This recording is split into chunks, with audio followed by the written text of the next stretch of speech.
Okay, let's see what happens after Ozawa finds out that Tanaka is actually bugged. And now we already know that Tanaka is a bad guy. After seeing what he did in Achi's or Maria's? In Maria's route. I do not want others intruding into my domain. Accordingly, I do not intrude on others. That is how I've lived my life. That is how I've forged my sense of calm. But something has begun to drive me mad. The boundaries between myself and others have started to collapse. I don't like it. I don't like it at all.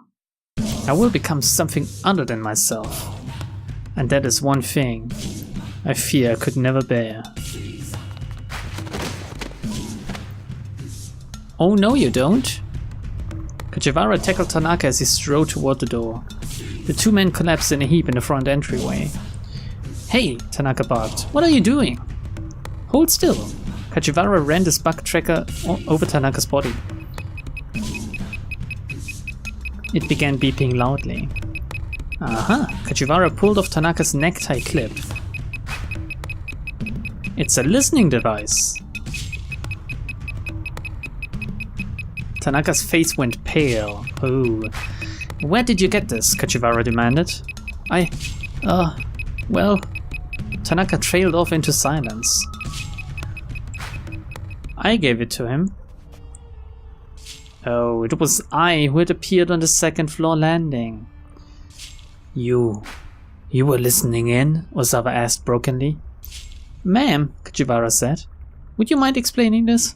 For once he seemed deadly serious. I was barely able to hear a thing. That's what I get for going with something so cheap. I held out a dangling earpiece. Still, knowing that Tanaka turned traitor on us because, or rather for our wife. Dude, that guy's not loyal at all. When and where did you get that? Earlier today, when I left to do some shopping. And why did you plant the listening device on Mr. Tanaka? Kajiwara asked. That's what I want to know, Tanaka chimed in. Oh no, you definitely knew of this. Why would you do this, Mrs. Ozawa? He was trembling. You were outside emailing someone earlier, weren't you, Mr. Tanaka? I saw you from the window. Emailing? Kajiwara looked into Tanaka's face. I nodded. He came back into the house shortly afterward, and then I asked him where he'd gone. And what do you think he said, She was practically gloating, playing to her little audience. She began stalking down the stairs. He said he'd gone to check on something at the lab, despite the fact that he was out in the yard there fiddling with his phone the whole time. So I figured if I bugged him, he might show his true colors and... Enough. Ozawa cut his wife off. Tanaka had been emailing it to me, of course, but he couldn't reveal that now. I think I get what happened here, Kajiwara interposed. He folded his arms. Your wife thought that Mr. Tanaka was in contact with the kidnappers, and so she planted the listening device on him. The detective peered at Tanaka. Who were you emailing, sir? This is bad, because Tanaka is basically getting an alibi now, just by pure chance. Yes, that's right, I chirped. Show us your phone, Mr. Tanaka. Let's see what you were really up to. Or is there some reason you don't want to show us? Ozawa started to panic. If the police checked that cell phone, they'd find the emails from Hitomi. And what would that change? They are trying to help you, Ozawa, you big dum-dum. And if the kidnappers somehow found out about that, Maria's life would be in danger. She already is in danger. Fuck, you should just work with Kajiwara, I think. But I was still relentlessly advancing on Tanaka. Stop this. Darling? She turned to him in surprise. Tanaka was sending emails on my behalf, Ozawa said. I asked him to do it. Just who was he emailing? It was... He needed to think of a lie, fast. It was me, it was someone from my work, it was Pretty Honey. It was Pretty Honey. The room went silent. Pretty... Wait, what did you say? Kajiwara asked after a long, awkward moment. Honey, Ozawa replied meekly. My apologies, I didn't quite catch that. One more time? Pretty Honey. Osawa's voice was scarcely audible. Pretty honey? I asked, sounding ashamed on his behalf. Who's that? Osawa felt his cheeks burning. Of all the names he might have chosen, why had he picked that one? Who is it, sir? Kajiwara demanded. He regarded Osawa's face keenly. A personal associate of mine. You wouldn't know them. But why ask Tanaka to send the messages? Kajiwara asked. Don't you have a computer in your study? Couldn't you have sent the emails yourself? Come on, Tanaka, help us out here. My computer was having problems sending email. I'm not sure what the issue was. Look, the point is, there's no reason to worry about Tanaka's emails. Actually there is, but okay, I guess you don't know Osawa. Now I assume we're done here. I need Tanaka to run some errands for me. With that, Osawa opened the front door. Tanaka gave him a quick bow and headed out the door. Hey, wait! I started to go after him. Just calm down, Osawa barred away. There's no way he's connected to the kidnappers, can't you see that? His voice cracked and he shuddered at a sudden rush of emotion. There, sir, Kajiwara said consolingly. She's just deeply worried about your daughter. I turned around and marched back upstairs.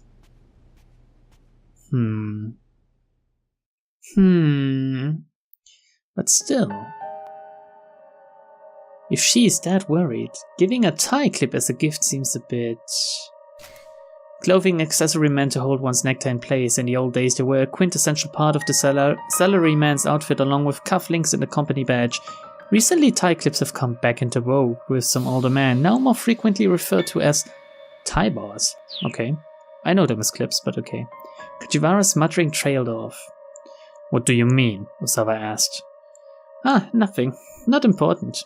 The detective waved a hand dismissively, but there had been a definitive note of suspicion in his voice.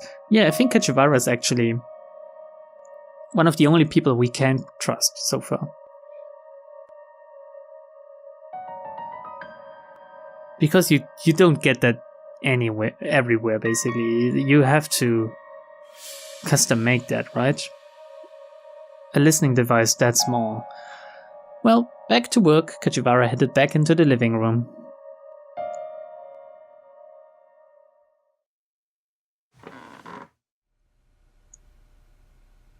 Osawa returned to his study and sat in front of his computer. He had no desire to be in the presence of the detectives who now crowded his living room. The Aya Kamiki fan forum for people 40 and over was still open on his monitor. He reloaded the page and saw that his earlier thread had gotten a reply. It was from Pretty Honey, a regular contributor to Osawa's threads. Username of someone who posts regularly on the Aya Kamiki fan forum, seems to know a lot about agriculture and the police, as evidenced by statements such as, if the world were a farm with 100 people, as well as a tendency to post to another site called the 87th Precinct Telecommunity. Incidentally, Shinya Kanu's girlfriend Rumi also posts to the 87th Precinct Telecommunity from time to time. She has had several massive arguments with Pretty Honey there, with the latter criticizing the police for not doing their job, while Rumi insists that police work is very difficult and deserves more credit. So, Pretty Honey is her father, isn't it? I guess. I'm opposed to the idea of Aya Kamiki expanding into America. She should be able to enjoy the success she's earned in Japan without having to struggle overseas. I love Japanese emojis, by the way. Aya has done so much for us. I'd like her to keep supporting Japan forever. The message was festooned with the sort of emoticons that a young girl might use.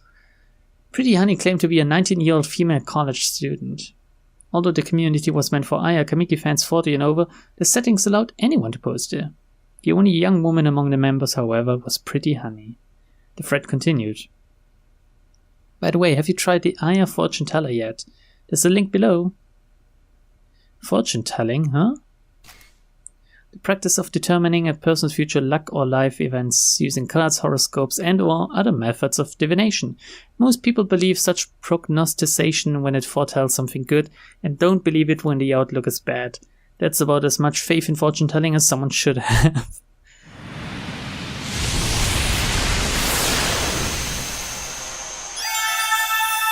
I'm lucky!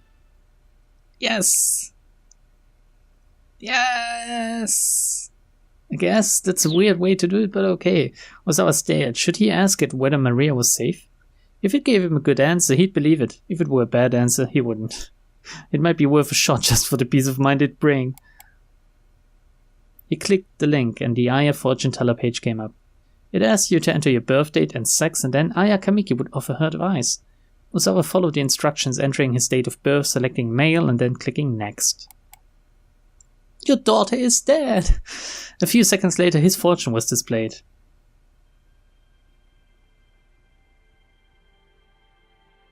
You're a very work-minded person.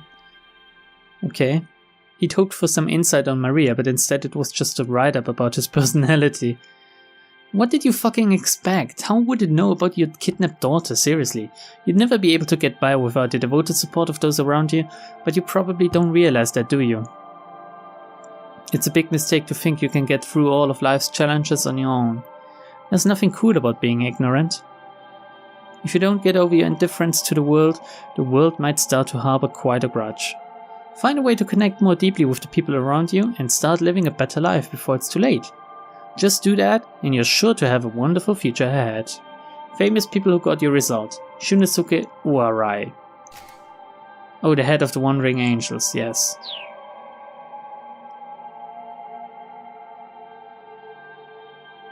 Osawa couldn't help but feel that the advice was painfully appropriate. He went back to the forum and replied to Pretty Honey. Nice to hear from you again, Pretty Honey. I definitely know how we feel about Aya Kamiki being ours. Still, I'm confident she's got what it takes to persevere and succeed in America. And if she does fail, well, all of us in Japan will be here to welcome her back all the same. She wouldn't leave, you know. But okay, guess this voyage to America I've concocted just has me a little worked up. Osawa clicked post and leaned back in his chair. Mr. Osawa! Mr. Osawa! It was Kajiwara shouting from outside the door. First the toilet, then lunch. What is it now? There's been a development in the case. Please join us in the living room. We have important matters to discuss. Kajiwara had his detective face on. Not his goofy face. Fuck, why does she always look so fucking bitchy? When Osawa entered the living room, I was already there, looking stern and solemn. Now that you're both here, Kajiwara said, allow me to share what we know. We've identified the location that appears to be the Syndicate's hideout. You have? What about Maria? Is she there? Osawa exclaimed. We still haven't been able to ascertain whether your daughter is safe. Well then, what were those important matters you needed to discuss? Osawa felt a wave of anxiety rush through him. The hideout in question is a condominium in Hiro. And it's owned by... By whom? Mr. Osawa, please calm down. Tell me. Go on, out with it. Kajiwara took a deep breath. The residence is owned by Mamoru Tanaka.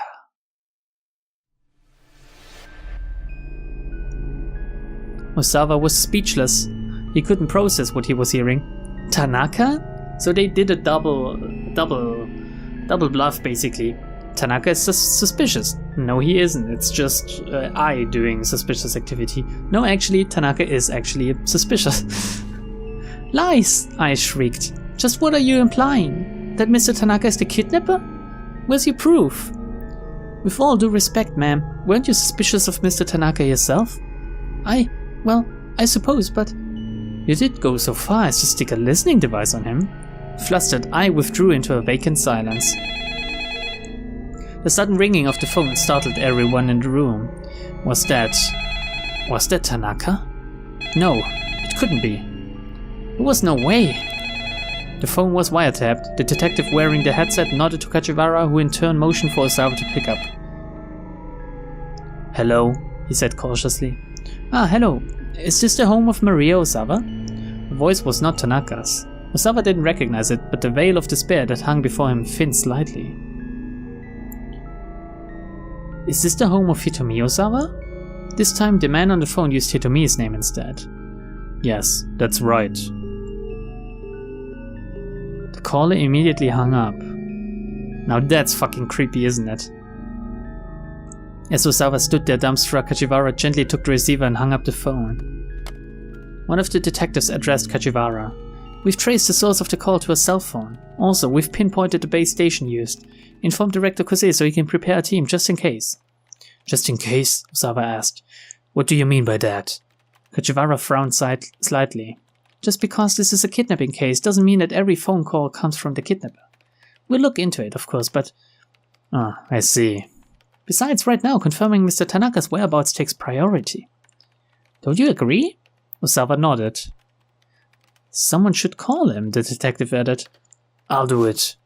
Oh, I do it. I got out her cell phone and dialed up Tanaka. That's not good. I think she's in it with him. Where was Mr. Tanaka headed? Kajiwara asked. He eyed Osawa keenly. To work, I sent him to pick up some documents. I don't actually know. Did we send him to pick up some documents? I don't think we did. Or rather, we sent him to take care of Hitomi, right? But we can't really tell the truth here, so let's say that we don't know. Let's not send them on a wrong path. I don't actually know. Even leaving out the part about Hitomi, that was still the truth. If Tanaka was behind the kidnapping, Osawa knew he ought to tell the police about the blue minivan and the emails from his daughter. But part of him still trusted Tanaka deep down, and he couldn't bring himself to reveal it all, essentially condemning both his daughters. Good job, Osawa. We have investigators en route to Tanaka's condominium, Kajiwara said. Let's wait for them to report in. Oh? What? Did it just... Okay, whatever. On the far side of the room, I was squawking in frustration. Despite several attempts, she hadn't been able to get through to Tanaka. Oh, what's this? Is this our phone? Kajiwara's phone rang and he pulled it from his pocket. Kano? What's going on? He headed into one corner as he spoke into the receiver. Oh, Jesus Christ. I suppose that would be alright. What for, though? After a few more quiet words, Kajiwara held his phone out to Osawa. One of the investigators on the scene would like to speak with you. Frowning in confusion, Osawa took hold of the phone. Osawa speaking. Can I help you? This is Detective Kano from the Shibuya precinct. Time is critical, so I need to just cut to the chase here. There was a pause as the speaker took a deep breath before continuing. Did you give the antiviral drug to your daughter Hitomi? Oh, he knows everything. Fuck. How did Kano get to know everything in that short time span? What? Osawa was so startled that his voice caught in his throat. What are you talking about? The antiviral research was top secret. So how did some detective from the Shibuya precinct know about it? That's a jump point. Osawa was bewildered. I'm the one asking the question here, Mr. Osawa. Did you give the antiviral drug to your daughter Hitomi? I'm not sure I understand the question. I know what the syndicate is really after, Mr. Osawa. Osawa's mind went blank when he heard what Kano said next. He could give no reply. Mr. Osawa? The detective continued after a moment. Is everything alright? Without really thinking, Osawa hung up. Damn it, Osawa! Why are you doing this? You basically fucking shit up left, right and center for us. For all of them. They were after the virus? Did he mean that you're a virus kept at the lab? Wait, hold on. The detective had to be wrong about that. The kidnappers must have the Euro virus already. Otherwise, I wouldn't have had to do what I did to Hitomi. What did you do to Hitomi? Do not look away, these are your crimes. What? What did you do to Hitomi? At last Osawa understood what those emails from A were all about. They were a preview of the tragedy that was yet to unfold. The kidnappers probably meant to start the main event soon. It might already be too late to stop them. Mr. Osawa? Kajiwara asked. Are you alright? The detective gazed with concern into Osawa's ashen face. Bracing himself, Osawa spoke up, his voice hoarse and dry. A killer virus is about to be unleashed in Tokyo. And I know who's responsible. It's me. The sudden confession caused the detectives on site to stir like a hornet's nest. Please arrest me. Feeling the weight of his crimes crushing down on him, Osawa dropped his gaze to the floor. He held out both his wrists. I'll tell you everything down at the station, he said. Osawa, come on, this doesn't help anyone. Anything you need to know. I think this is the bad end. Osawa imagined bodies dropping left and right. There were limits to what might be killed by the small stockpile of antiviral his lab currently contained. If they were unable to quarantine the infected in time, then Shibuya, no, all of Japan might be engulfed in a pandemic that the drug could never stop. I think we've already read about pandemics, right? He could only hope that his complying with the authorities might help stop the spread of the infection before it was too late. Oh, that's a video. Nice. Oh god, is this a plane crash? No? What? What? Bad end. Explosion over Osawa. Guilty conscience.